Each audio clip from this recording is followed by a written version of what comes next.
Olá pessoal, sejam bem-vindos à quarta aula de Geometria Analítica e o nosso enfoque de hoje será a condição de alinhamento de três pontos em um plano cartesiano.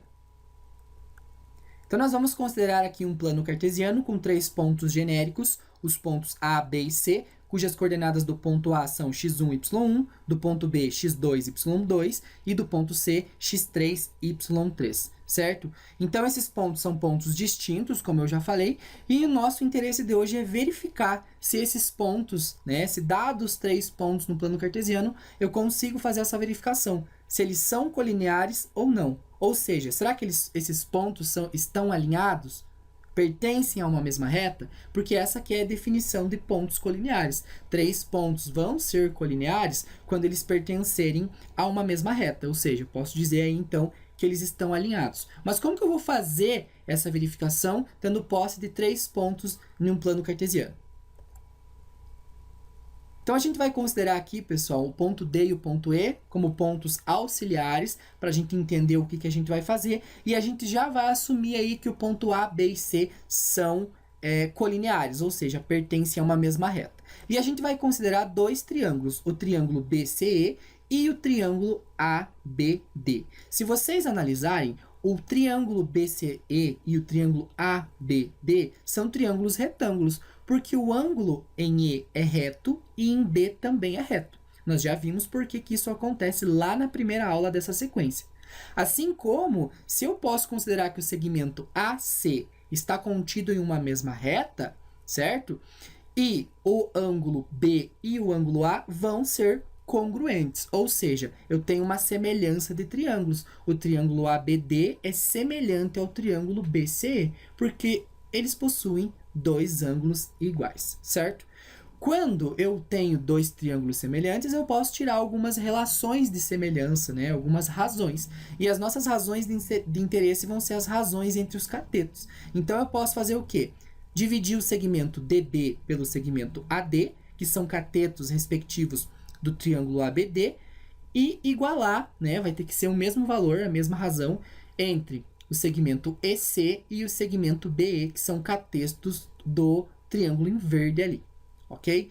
Esses segmentos nós podemos deixar em função da diferença ou das ordenadas ou das abscissas, dependendo da posição de cada segmento. Então, o segmento DB eu posso representar como a diferença de y2 menos y1, o segmento AD, x2 menos x1, enquanto no outro lado da igualdade, EC, que é o nosso segmento do triângulo em verde, como y3 menos y2, e do segmento BE, x3 menos x2, ok? Tem uma igualdade entre duas razões, então eu tenho uma proporção, certo? Se eu tenho uma proporção, posso aplicar a propriedade fundamental da proporção, pessoal, que diz para nós que o produto dos meios é igual ao produto dos extremos. Então, nós ficaremos com essa igualdade aí, tudo bem? A partir dessa igualdade, pessoal, eu tenho que aplicar a propriedade distributiva para desenvolver um pouquinho melhor essa nossa equação aí. Então, y2 vai multiplicar x3 e menos x2, menos y1 vai multiplicar x3 e vai multiplicar menos x2, assim como no segundo membro de modo análogo. y3 vai multiplicar x2 e menos x1, e menos y2 vai multiplicar x2 e vai multiplicar menos x1 também. E essas multiplicações, derivadas da propriedade da distributiva, vão dar para nós aí esta igualdade que está aparecendo para vocês aí abaixo, ok? Posso passar, pessoal, os termos do segundo membro todos lá para o primeiro membro, para deixarmos no segundo membro como sendo zero. Então, nós ficaremos com y2x3 menos y2x2 menos y1x3 mais y1x2 menos y3x2 mais y3x1 mais y2x2 menos y2x1, e tudo isso tem que ser igual a zero. Observe que nós estamos relacionando as abscissas e as ordenadas dos três pontos que nós estamos considerando, e nós já assumimos inicialmente que esses três pontos eram pontos colineares. Ou seja, para eu verificar se três pontos são colineares, eu preciso fazer essas relações aqui com as minhas abscissas e ordenadas desses três pontos. E eu preciso chegar que isso aí tem que ser igual a zero, pessoal. Caso isso seja diferente de zero, vai acontecer o contrário, ou seja, esses pontos não serão colineares. Se vocês observarem, essa equação é uma equação um pouco chata de trabalhar e de lembrar, na verdade, né? Então, pessoal, é para isso que a gente vai relacionar toda essa equação com um algoritmo que é equivalente a toda essa equação. E como que eu vou utilizar esse algoritmo? O algoritmo diz o seguinte para a gente, que eu vou dispor, né, as minhas abscissas na primeira coluna e as minhas ordenadas na segunda coluna, partindo de um primeiro ponto, e lá na quarta linha eu vou colocar novamente o primeiro ponto. Então, como eu quero analisar a condição de alinhamento de 3 pontos, vou colocar primeira linha, abscissa ordenada do primeiro ponto, segunda linha, abscissa ordenada do segundo ponto, terceira linha, abscissa ordenada do terceiro ponto, e por fim acabo ali finalizando novamente com as coordenadas do primeiro ponto novamente. E o que eu vou fazer, né, de relação com essas abscissas e essas ordenadas? Eu vou fazer a soma dos produtos diagonais principais, que são da esquerda para a direita, com o oposto dos produtos das diagonais secundárias, que vão ser os produtos, né, da direita para a esquerda. Então, fazendo o produto das diagonais principais, ok? x1 vezes y2, mais x2 vezes y3, mais x3 vezes y1, agora somando com o oposto do produto das diagonais secundárias.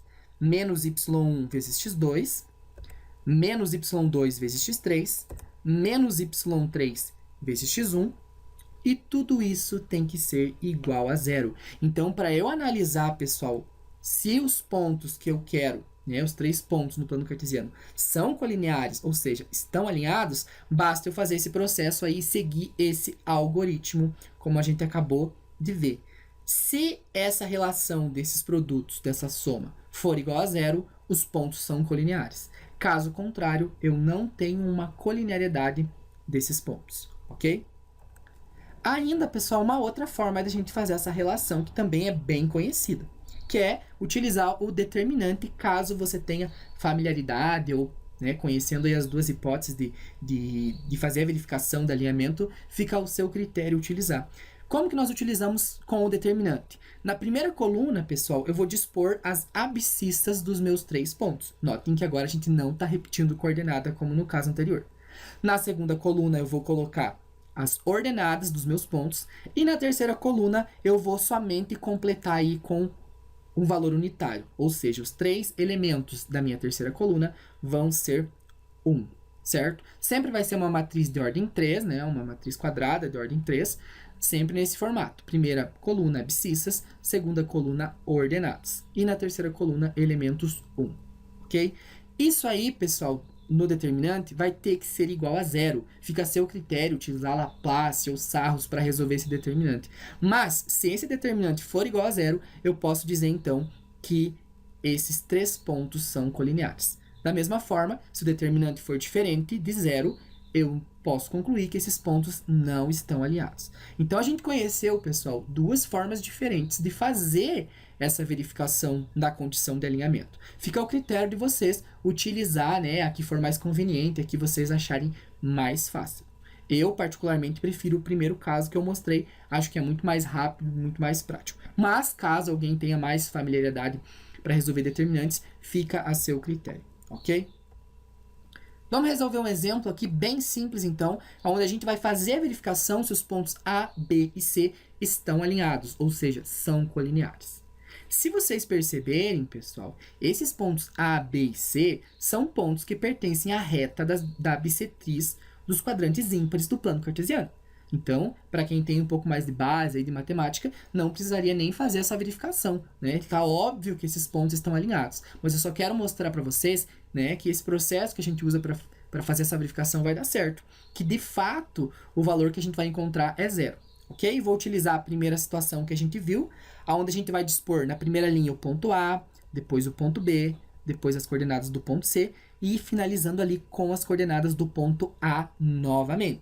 Então, se a gente substituir, a gente vai ficar com o seguinte: 5, 5 na primeira linha, 2, 2 na segunda linha, menos 3 na terceira linha, e finalizando a quarta linha novamente com o ponto A, 5 e 5. Ok? O produto das diagonais principais nós fazemos inicialmente, vai ser somado, né, com o produto, com o oposto do produto das diagonais secundárias. E tudo isso vai ter que ser igual a zero. Então, a gente vai ficar com 5 vezes 2 mais 2 vezes menos 3 mais menos 3 vezes 5. Deixei em verde para vocês analisarem que esses são os produtos respectivos das diagonais principais. Menos 5 vezes 2, menos 2 vezes menos 3, menos menos 3 vezes 5, que está em roxo, que é o produto das diagonais secundárias. Notem que é o oposto, ok? Simplificando isso aí, a gente vai ficar com 10 menos 6 menos 15, menos 10 mais 6 mais 15, que isso aí vai dar para nós, então, menos 11 mais 11 igual a 0, pessoal. Olhem o que aconteceu. A soma dos produtos das diagonais, tanto secundárias como principais, deu igual a 0, né? No primeiro esquema que a gente aprendeu a calcular. Ou seja, posso concluir, então, que o ponto A, B e C, de fato, estão alinhados. Ou seja, eu posso dizer que o ponto A, B e C são colineares. Ok, pessoal? Espero que vocês tenham gostado da aula e em breve teremos aí a nossa próxima aula de geometria analítica. Até mais!